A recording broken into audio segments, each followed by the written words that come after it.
The train rattled onward, a metallic serpent swallowing the miles between Greenport and Penn Station. Julia stared out the window, the blurred landscape reflecting the turmoil inside her. Fields of green bled into streaks of gray, mirroring the chaotic mess of her thoughts. The argument with Philip that morning at the Silver Sands Motel still stung, a raw, open wound. The train pulled into the station around 1:30 p.m., spitting her and the other weekend escapees back into the concrete jungle.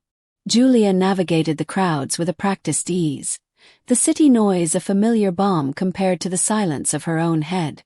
She was home in her tiny East Harlem apartment by 2 p.m., the cramped space usually a haven, now felt like a cage.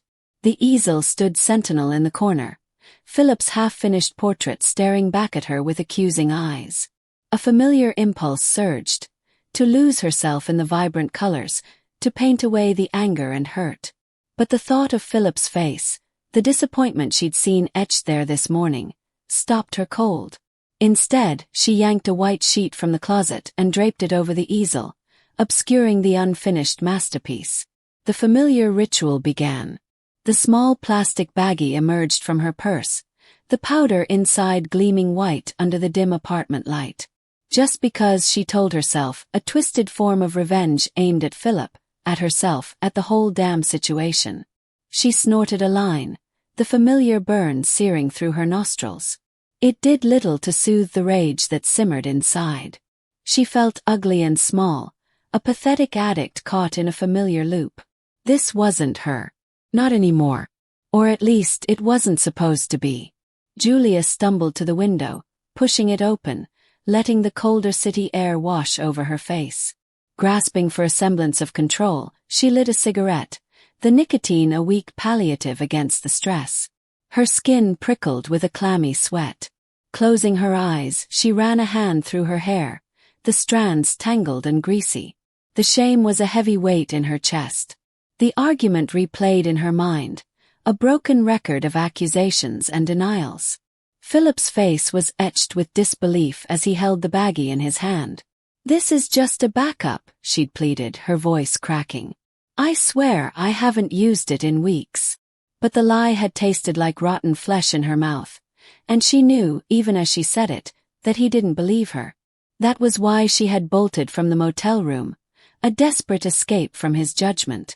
Even now, miles away from the ocean and the motel, she could feel the lingering panic.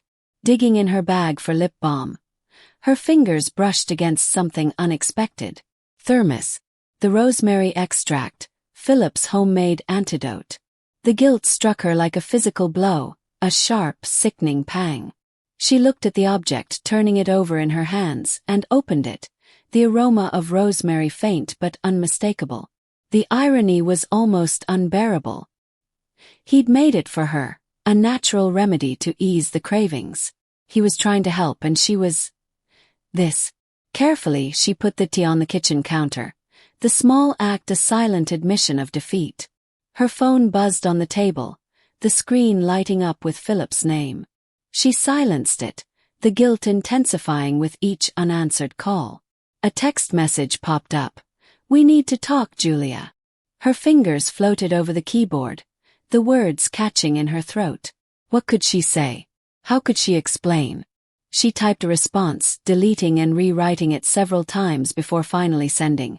"I need a few days to think. Please leave me alone for a while." She knew it was a cowardly answer, but it was the best she could offer.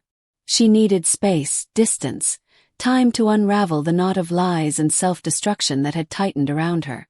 The city outside her window thrummed with life, oblivious to the quiet desperation unfolding in her little apartment. Julia closed her eyes again. The image of Philip's disappointed face burned into her eyelids. She had promised him she was clean. She had promised herself. And now, she had broken both promises in one fell swoop. This was not the woman who had fought so hard to escape the darkness. This was not the woman he loved. She knew, with a chilling certainty, that if she didn't get a grip, she would lose him. And losing Philip would be the final, irreversible descent. She had to find a way back from the edge. She had to find a way to save herself, not just for her own sake, but for his. Julia rose from the couch, her legs unsteady. She walked to the bathroom and splashed cold water on her face. Looking in the mirror, she saw a stranger staring back. Hollow-eyed, pale, and defeated. "Not today," she whispered to her reflection, the words barely audible. Not today. The first step was the hardest. She knew that. But she also knew that she couldn't let the Long Island incident derail her. She had come too far, fought too hard, to let one moment of weakness define her. With a deep breath, she walked back into the living room and pulled the white sheet off the easel. Philip's unfinished portrait stood before her, a silent testament to their love, their struggles, and their hope for the future. She picked up a brush, dipped it in a pool of scarlet paint, and began to work. Not to cover up the pain but to transform it. To create something beautiful out of the wreckage. The journey back to sobriety wouldn't be easy. But looking at Philip's face, even in its recent state, Julia knew she wasn't alone. And that, she realized, was the most powerful weapon she had.